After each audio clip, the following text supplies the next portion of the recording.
விமான நிலையத்திலேருந்து வந்திருக்கக்கூடிய ஒரு சூப்பரான இன்ஃபர்மேஷனை பற்றி தான் நம்ம இப்போ பார்க்க போகிறோம்.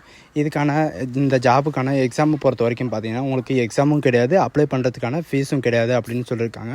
உங்களுக்கான ஸ்டார்டிங் சேலரியே உங்களுக்கு எவ்வளோ இருக்கும் அப்படின்னு பார்த்தீங்கன்னா உங்களுக்கு 89,000 வரைக்கும் உங்களுக்கு சேலரி இருக்கும் அப்படின்னு சொல்லியிருக்காங்க. உங்களுக்கு பார்த்தீங்கன்னா உங்களுக்கு நேர்காணல் அதாவது இன்டர்வியூ மட்டும் தான் உங்களுக்கு இருக்கும் அப்படின்றதையும் இவங்க சொல்லியிருக்காங்க.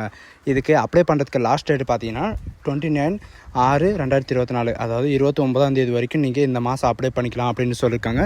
ஸோ இதுக்கு எப்படி அப்ளை பண்ணுறது, இது யார் யார் எலிஜிபிள் அப்படின்றத உங்களுக்கு பிரீஃபாக எக்ஸ்பிளைன் பண்ண போகிறேன். வீடியோவை ஸ்கிப் பண்ணாமல் எண்டு வரைக்கும் பாருங்கள். ஸோ காய்ஸ், இப்போ பார்த்துட்டு இருக்கக்கூடிய ஜாபோட அஃபிஷியல் நோட்டிஃபிகேஷன் அண்ட் அப்ளை பண்ணுற லிங்க்கையும் நான் கீழே டிஸ்கிரிப்ஷனில் கொடுத்துருக்கேன். மறக்காமல் டவுன்லோட் பண்ணி படித்து பாருங்கள்.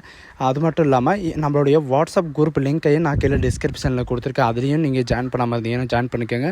அப்போ தான் நாங்கள் போடக்கூடிய கவர்மெண்ட் ஜாபோட நோட்டிஃபிகேஷன் உடனுக்குடனே உங்களுக்கு வந்து சேரும். ஸோ காய்ஸ், அந்த லிங்க்கை கிளிக் பண்ணிங்கன்னா டேரெக்டாக இந்த பேஜுக்கு வந்துடுவீங்க. இதுதான் நமக்கான அஃபிஷியல் நோட்டிஃபிகேஷன் டேரெக்டாக எங்கேருந்து வந்திருக்குன்னு பார்த்தீங்கன்னா ஏஐ இன்ஜினியரிங் சர்வீஸ் லிமிட்டட்லேருந்து தான் வந்திருக்கு. இது பார்த்தீங்கன்னா ஏர்போர்ட்டு, இந்த ஏர்போர்ட் எங்கே இருக்குதுன்னு பார்த்தீங்கன்னா டெல்லியில் தான் இருக்குது அப்படின்றது இவங்க சொல்லியிருக்காங்க. டெல்லி இந்த இதில் தான் ஆஃபீஸ் இருக்குது அப்படின்னு சொல்லியிருக்காங்க. இது பார்த்தீங்கன்னா நோட்டிஃபிகேஷன் எப்போ ரிலீஸ் பண்ணியிருக்காங்கன்னா 6 ஜூன் 2024, அதாவது இந்த மாதம் 6ஆம் தேதி தான் ஓப்பன் ஆகிருக்கு. இந்த மாதம் 27ஆம் தேதி 29ஆம் தேதி க்ளோஸ் பண்ணிடுவாங்க. சரிங்களா? இங்கே பார்த்தீங்கன்னா 3 விதமான போஸ்டிங் கொடுத்துருக்காங்க. ஒன்று பார்த்தீங்கன்னா எக்ஸிக்யூட்டிவ் எம்எம் கொடுத்துருக்காங்க, ஆஃபீஸர் எம்எம் கொடுத்துருக்காங்க. இந்த 3 போஸ்ட்டுக்காக தான் உங்களே ரெக்கமெண்ட் பண்ண போகிறாங்க.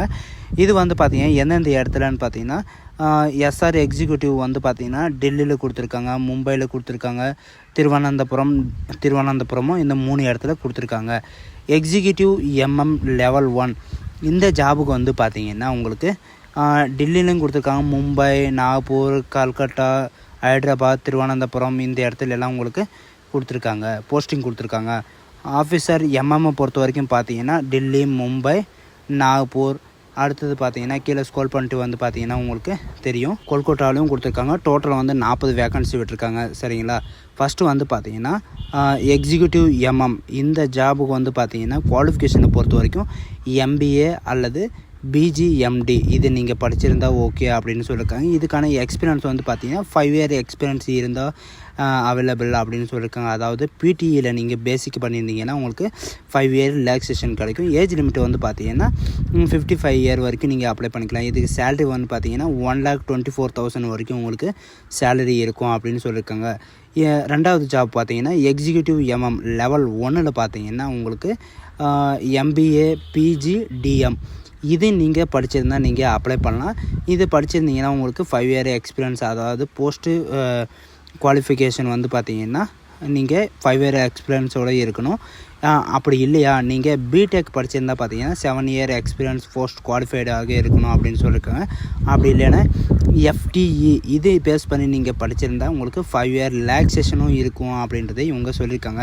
டோட்டலாக பார்த்தீங்கன்னா 55 இயர் வரைக்கும் நீங்கள் அப்ளை பண்ணிக்கலாம். இது நீங்கள் படிச்சிருந்தா உங்களுக்கு 58 இயர் வரைக்கும் நீங்கள் அப்ளை பண்ணிக்கலாம். இதுக்கான சேலரியை பொறுத்த வரைக்கும் பார்த்தீங்கன்னா 89,000 வரைக்கும் உங்களுக்கு பர் மந்த் சேலரி கிடைக்கும் அப்படின்னு சொல்லியிருக்காங்க.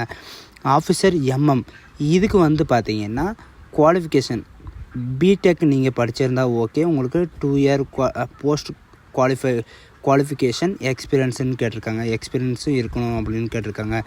நீங்கள் கிராஜுவேட் படிச்சிருந்தா உங்களுக்கு 5 இயர் இதுவும். அடுத்தது கிராஜுவேட்டில் நீங்கள் எது படிச்சிருந்தாலும் சரி post qualification 10 year experience general instantly work பண்ணியிருக்கணும் அப்படின்னு சொல்லியிருக்காங்க. எஃப்டிஇ இதில் பார்த்தீங்கன்னா உங்களுக்கு 5 இயர் ரிலாக்ஸேஷனோட உங்களுக்கு 58 இயர் வரைக்கும் நீங்கள் அப்ளை பண்ணிக்கலாம். ஏஜ் லிமிட் எவ்வளோ கொடுத்துருக்காங்கன்னா 45 இயர் வரைக்கும் நீங்கள் நார்மலாக அப்ளை பண்ணிக்கலாம் அப்படின்னு சொல்லியிருக்காங்க. இதுக்கான சேலரி பார்த்தீங்கன்னா கொடுத்துருக்காங்க. ஏஜ் ரிலாக்ஸேஷனும் கொடுத்துருக்காங்க பாருங்கள். அது இல்லாமல் ஏஜ் ரிலாக்ஸேஷன் கொடுத்துருக்காங்க. எஸ்சி எஸ்டி இவங்களுக்கெல்லாம் பார்த்தீங்கன்னா உங்களுக்கு 5 இயர் ரிலாக்ஸேஷன் கொடுத்துருக்காங்க. மற்ற அதர் கேட்டகரிக்கு அதாவது ஓபிசிக்கு பார்த்தீங்கன்னா 3 இயர் ரிலாக்ஸேஷன் கொடுத்துருக்காங்க. எக்ஸ் சர்வீஸ் மேனுக்கு இவங்களுக்கெல்லாம் பார்த்தீங்கன்னா உங்களுக்கு டாக்குமெண்ட்டு அதாவது ரூல்ஸ் ரெகுலேஷன் ஃபாலோ பண்ணி இவங்களுக்கு எவ்வளோ ரிலாக்ஸேஷன் இருக்கோ அவ்வளோ கொடுப்போம் அப்படின்றத இவங்க சொல்லியிருக்காங்க. இது வந்து பார்த்திங்கன்னா இதுக்கான அப்ளிகேஷன் ஃபார்ம் வந்து பார்த்திங்கன்னா இந்த லிங்க்லேயே இவங்களே ப்ரொவைட் பண்ணிடுவாங்க. இந்த லிங்க்கை கிளிக் பண்ணிங்கன்னா உங்களுக்கு அப்ளிகேஷன் டவுன்லோட் ஆயிரும். நான் வந்து உங்களுக்கு டிஸ்கிரிப்ஷனில் உங்களுக்கு அப்ளிகேஷன் ஃபார்ம் வந்து கொடுக்குறேன், சரிங்களா. இது வந்து பார்த்திங்கன்னா போஸ்ட் மூலமாக தான் நீங்கள் அப்ளை பண்ணணும். இவங்க கொடுத்துருக்குற இந்த அட்ரஸுக்கு தான் நீங்கள் போஸ்ட் மூலமாக நீங்கள் அனுப்புகிற மாதிரி இருக்கும். இதுக்கு அனுப்புறதுக்கு லாஸ்ட் டேட்டு பார்த்தீங்கன்னா உங்களுக்கு 29 ஜூன் 2024 அன்னைக்கு ஈவினிங் வரைக்கும் நீங்கள் அப்ளை அதாவது ஈவினிங்குக்குள்ளே நீங்கள் இந்த இடத்துக்கு வந்து சேர்கிற மாதிரி நீங்கள் பார்க்கணும், சரிங்களா. அதுக்கப்புறம் உங்களுக்கு வந்து அப்ளிகேஷன் இஷ்யூ ஆச்சுன்னா அதுக்கப்புறம் உங்களால் இது பண்ண முடியாது, அதாவது ரிஜெக்ட் பண்ணிடுவோம் அப்படின்றத இவங்க சொல்லியிருக்காங்க, சரிங்களா. அதுக்கப்புறம் பார்த்தீங்கன்னா உங்களுக்கு செலெக்ஷன் ப்ரொசீஜர் வந்து எப்படி இருக்கும், என்னென்ன குவாலிஃபிகேஷன் இருக்கும் அதெல்லாம் உங்களுக்கு ப்ரீஃபாக கொடுத்துருக்காங்க. இது பார்த்தீங்கன்னா இந்த அப்ளிகேஷன் ஃபில்அப் பண்ணுறதுக்கு வந்து பார்த்தீங்கன்னா உங்களுக்கு டிடி எடுத்து நீங்கள் அனுப்புகிற மாதிரி இருக்கும். டோட்டலாக வந்து பார்த்தீங்கன்னா 1500 ரூபாய் உங்களுக்கு டிடி எடுக்கணும். SC ST ex service man இவங்களுக்கெல்லாம் பார்த்தீங்கன்னா உங்களுக்கு நோ ஃபீஸ் அப்படின்னு சொல்லியிருக்காங்க. மற்ற கேட்டகிரி வந்து பார்த்தீங்கன்னா உங்களுக்கு 15,000 வந்து நீங்கள் பே பண்ணி ஆகணும் அப்படின்னு சொல்லியிருக்காங்க. 1500 ரூபாய் நீங்கள் பே பண்ணி ஆகணும் அப்படின்னு சொல்லியிருக்காங்க. அது மட்டும் இல்லாமல் நீங்கள் பர்சனல் இன்டர்வியூக்கு போகும்போது இந்த அப்ளிகேஷனும் நீங்கள் கூட அனுப்பணும், கூட எடுத்துகிட்டு போகணும். நீங்கள் இப்போ அப்ளை பண்ணுறீங்க இல்லையா, அப்ளை பண்ணுறதுக்கும் இதே அப்ளிகேஷன் தான், சரிங்களா. பாருங்கள், பர்சனல் இன்டர்வியூ டேட்லேருந்து எல்லாமே உங்களுக்கு கொடுத்துருவாங்க. அவங்களே உங்களுக்கு உங்கள் அட்ரஸ்க்கு வந்து சென்ட் பண்ணிடுவாங்க. இதுதான் அப்ளிகேஷன் ஃபார்ம். எந்த அட்ரஸ்க்கு நீங்கள் அனுப்பணும்னு பார்த்தீங்கன்னா இவங்க கொடுத்துருக்காங்க இல்லைங்களா, இந்த அட்ரஸ்க்கு தான் நீங்கள் சென்ட் பண்ணுற மாதிரி இருக்கும். ஃபோட்டோ கேட்டிருக்காங்க, ஃபோட்டோ ஒட்டிக்கோங்க, சரிங்களா. அதுவும் இல்லாமல் பர்ஃபார்மன்ஸ் இவங்க கேட்டிருக்காங்க பாருங்கள், நீங்கள் எந்த ஜாபுக்கு அப்ளை பண்ணுறீங்களோ அந்த ஜாபுக்கு இந்த 3 ஜாபில் எந்த ஜாபோ அந்த ஜாபோட நேம் எழுதிக்கோங்க. அதுக்கப்புறம் பாருங்கள், நீங்கள் எழுதுறது வந்து கேபிட்டல் லெட்டர் தான் எழுதணும், அடித்தல் திருத்தல் எதுவுமே இருக்கக்கூடாதுன்னு சொல்லியிருக்காங்க. உங்களுடைய ஃபுல் நேம் கேட்டிருக்காங்க, first name, middle name, sir name கேட்டிருக்காங்க, அதையும் கொடுத்துருக்காங்க. ஃபாதர் நேமும் எடுத்திருக்காங்க, டேட் ஆஃப் பர்த் கேட்டிருக்காங்க. இவங்க கேட்டுக்கிற டேட் ஆஃப் ஃபார்மேட்டில் நீங்கள் கொடுக்குற மாதிரி இருக்கும். ஏஜ் வந்து பார்த்தீங்கன்னா இவங்க கொடுத்துருக்கிற இந்த டேட்டில் வந்து 1 ஜூன் 2024 வரைக்கும் இவங்க கேட்டிருக்கிற இந்த இது வரைக்கும் நீங்கள் இது பண்ணணும் அப்படின்னு சொல்லியிருக்காங்க. Temporary address and permanent address, அதாவது பின்கோடோட நீங்கள் இதில் எழுதுகிற மாதிரி பார்க்கணும். ஏன்னா நீங்கள் போஸ்ட் மூலமா நீங்கள் அப்ளை பண்ணுறீங்க இல்லையா, எது விசிட் பண்ணாலும் உங்களுக்கு போஸ்ட் மூலமா தான் நீங்கள் இது பண்ணுவோம் அப்படின்னு சொல்லியிருக்காங்க. மொபைல் நம்பர் பார்த்தீங்கன்னா மொபைல் நம்பர் கொடுத்துக்கோங்க. அதுக்கப்புறம் மெயில் ஐடி கொடுத்துக்கோங்க, சரிங்களா. அதுக்கப்புறம் நீங்கள் மெயிலாக ஃபீமேல் இருந்தால் மெயில் கொடுத்துக்கோங்க, ஃபீமேலாக இருந்தால் ஃபீமேல் கொடுத்துக்கோங்க. அதுக்கப்புறம் நீங்கள் உங்களுக்கு மேரேஜ் ஆகிட்டு இருந்தால் மேரிடுன்னு கொடுத்துக்கோங்க. இன்வாய்ஸில் வந்து நீங்கள் விடோவாக இருந்தீங்கன்னா விடோவை கொடுத்துக்கோங்க, அதுக்கும் பெனிஃபிட் இருக்கும் அப்படின்றது இவங்க சொல்லியிருக்காங்க.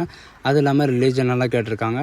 உங்களுக்கு லாங்குவேஜ் இங்கிலீஷ் லாங்குவேஜ் தெரியும்னா அதுவும் எஸ் கொடுத்துக்கோங்க. லோக்கல் லாங்குவேஜ் உங்களுக்கு கண்டிப்பாக தெரியணும்னு இருக்காங்க. அதுக்கப்புறம் பார்த்தீங்கன்னா கம்ப்யூட்டர் ஸ்கில் வந்து உங்களுக்கு தெரியணும் அப்படின்றாங்க. ஏன்னா ஏர்போர்ட்டில் இருக்கிற ஜாப்புக்கு வந்து கம்ப்யூட்டர் ஸ்கில் வந்து உங்களுக்கு வந்து வேணும் அப்படின்றது இவங்க சொல்லியிருக்காங்க. அது மட்டும் இல்லாமல் எஸ்சி எஸ்டி ஓபிசி அதர் இது இருந்தாக்கா நீங்கள் வந்து இந்த எஸ்சி எஸ்டி ஓபிசி சர்டிஃபிகேட் வந்து நீங்கள் வைக்கணும் அப்படின்றத இவங்க சொல்லியிருக்காங்க. அது மட்டும் இல்லாமல் எஸ்சி எஸ்டிக்கு இவங்க நிறைய பெனிஃபிட் கொடுத்துருக்காங்க, அதையும் பார்த்துக்கோங்க.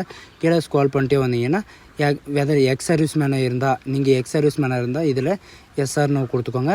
உங்களுக்கு வந்து பார்த்தீங்கன்னா ஓபிசி சர்டிஃபிகேட்டும் இவங்களே ப்ரொவைட் பண்ணுவோம் அப்படின்றத இவங்க சொல்லியிருக்காங்க. இவங்க கொடுக்குற ஃபார்மேட்டில் தான் இது பண்ணும். குவாலிஃபிகேஷனை பொறுத்த வரைக்கும் 10th +2 கிராஜுவேஷன் போஸ்ட் கிராஜுவேட்டு இதெல்லாம் நீங்கள் படிச்சிருந்தேன்னா நீங்கள் எப்போ படிச்சிங்க, எந்த மந்தில் படிச்சிங்க, உங்களோட பாசிங் இயர், டியூரேஷன், பர்சன்டேஜ் வந்து உங்களுக்கு இதில் என்ட்ரி பண்ணுற மாதிரி இருக்கும், சரிங்களா. உங்களுக்கு எக்ஸ்பீரியன்ஸ் சர்டிஃபிகேட் இருந்தாலும் சரி, எந்த இடத்துல வேலை செஞ்சீங்க, உங்களுக்கு பர் மந்த் சேலரி எவ்வளோ இருந்துச்சு எல்லாமே நீங்கள் இதில் சென்ட் பண்ணுற மாதிரி இருக்கும், சரிங்களா. அது மட்டும் இல்லாமல் நீங்கள் இன்டர்வியூக்கு போகும்போது அப்ளிகேஷன் ஃபீஸு நீங்கள் ஃபில்அப் பண்ணீங்க இல்லைங்களா, அந்த டிடி எடுத்த ஃபார்மும் எடுத்துகிட்டு போகணும். அதுக்கப்புறம் 2 பாஸ்போர்ட் சைஸ் ஃபோட்டோவை எடுத்துகிட்டு போகணும். அதுக்கப்புறம் உங்களுடைய டிசி மார்க் லிஸ்ட்டும் எடுத்துகிட்டு போகணும். மெட்ரிகுலேஷன் மார்க் லிஸ்ட்டும் எஸ்எஸ்எல்சி பாசிங் சர்டிஃபிகேட்டும் நீங்கள் எடுத்துகிட்டு போகணும்னு சொல்லியிருக்காங்க. பிஜி அல்லது டிகிரி நீங்கள் ஏதாவது படிச்சிங்க அதோட பாசிங் சர்டிஃபிகேட்டும் எடுத்துகிட்டு போகணும் அப்படின்னு சொல்லியிருக்காங்க. இதெல்லாம் ஒரிஜினல் தான் நீங்கள் இன்டர்வியூக்கு போகும்போது எடுத்துகிட்டு போகணும். அதாவது சர்டிஃபிகேட் எஸ்சி எஸ்டி இருந்தால் அந்த சர்டிஃபிகேட் எடுத்துகிட்டு போகணும். எக்ஸ்பீரியன்ஸ் சர்டிஃபிகேட் இருந்தால் அதை எடுத்துகிட்டு போகணும். உங்களுடைய ரீசெண்ட் சேலரி, நீங்கள் ஏதாவது வேலையை விட்டு வரீங்கன்னா உங்களுடைய ரீசெண்ட் சேலரி எவ்வளோ இருக்குது, எக்ஸ் சர்வீஸ் மேனுக்கு வந்து எவ்வளோ இருக்குது, அதுவும் இல்லாமல் என்ஓசி சர்டிஃபிகேட்லேருந்து உங்களுக்கு எல்லாமே உங்களுக்கு வேணும் அப்படின்றத கேட்டிருக்காங்க. இதுதான் இதோட ஜாபு. ஸோ காய்ஸ், இந்த வீடியோ உங்களுக்கு பிடிச்சிருந்தா உங்கள் ஃப்ரெண்ட்ஸ் அண்ட் ஃபேமிலிக்கு கண்டிப்பாக ஷேர் பண்ணுங்கள். இதுக்கான அப்ளிகேஷன் வந்து பார்த்தீங்கன்னா நான் கீழே டிஸ்கிரிப்ஷனில் கொடுத்துருக்கேன். So guys, thank you.